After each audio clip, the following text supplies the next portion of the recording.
Okay, we've got the kingpin now. We've got a new housing here, kingpin housing, and a new kingpin, because this one's just the wrong one and the kingpin doesn't come right through the bell crank here. So I'd like to get this off the tractor so I can tidy it up and take it over to the bench, and when I assemble the new kingpin in the new kingpin housing, I can put the woodruff key in, I can put this on and keep it as one unit so it doesn't want to fall apart. So what I've done, I have to pull all these off anyway, you know, your drag links, or so I've loosened this off. This end was 15/16, and I put a bar under here, levered firmly there, and then I come in and smacked on the end. You can smack sideways, but on the end seems to be better. It probably would have worked a bit better if I had the steering turned so this was a bit forward so I could get a better hit. But look, that's come off now, that's loose. So that's okay. Now we'll go to the other end. I have loosened this nut here as well. That's a 5/8 spanner that loosens that fella off. It is clamped onto the kingpin at the top here, so I usually like some tractors you need to take the bolt right out and others you don't, and I don't know with this one. I haven't even got the new stub out of the packet yet to have a look. So we'll take that out. That's a UNF thread, and you can see down here, I would say it's the wrong kingpin. Perhaps it's supposed to have a little cutout in it, and this one hasn't had one. It's worn half the thread.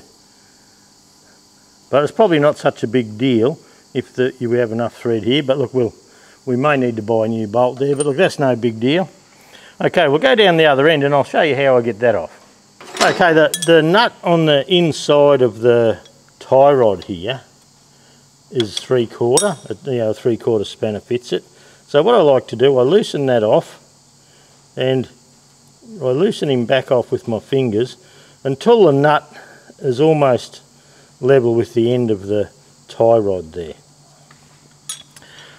It's only a very thin nut, and then I get a piece of steel, jam that in there like that. Then I get the spanner and I put a little bit of tension on the tie rod there. So I'm pushing against that plate.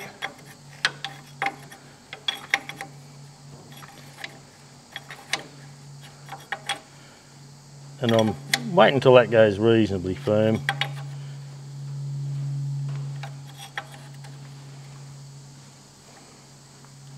And so there's a bit of tension there now.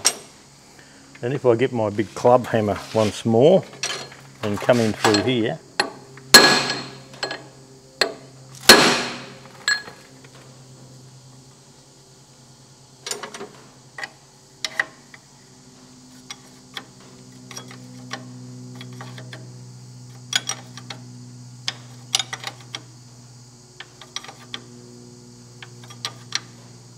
put a bit more tension on there. I can't have had enough. Probably a thicker bit of plate, but I did have 2 pieces of 5mm, but they just didn't want to go in.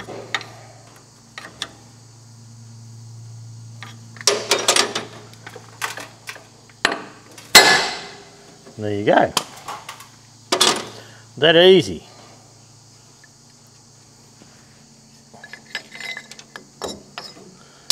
Take that out, we'll catch the nut, we'll put the nut straight back on the tie rod end. And so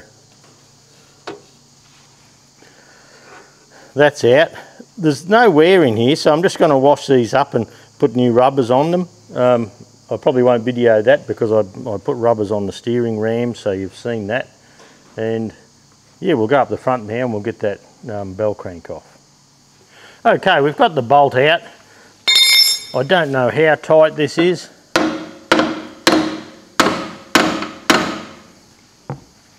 We might see if we can get a little coal chisel or something like that to open him up.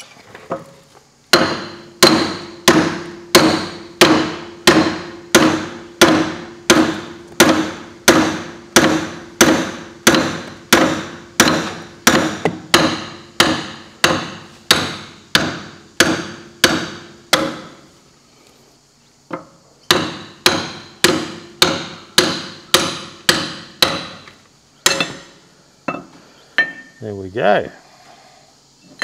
Bit of oil and grease and rubbish there. Now there should be a key. Yep, there it is round the back there.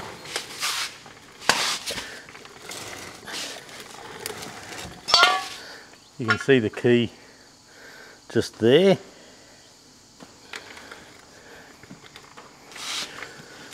So if I grab that punch I just dropped,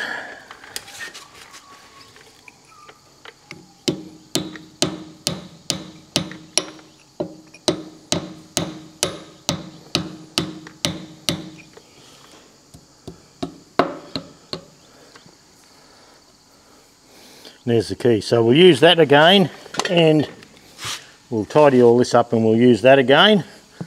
Next time you see it, it'll all be over on the bench.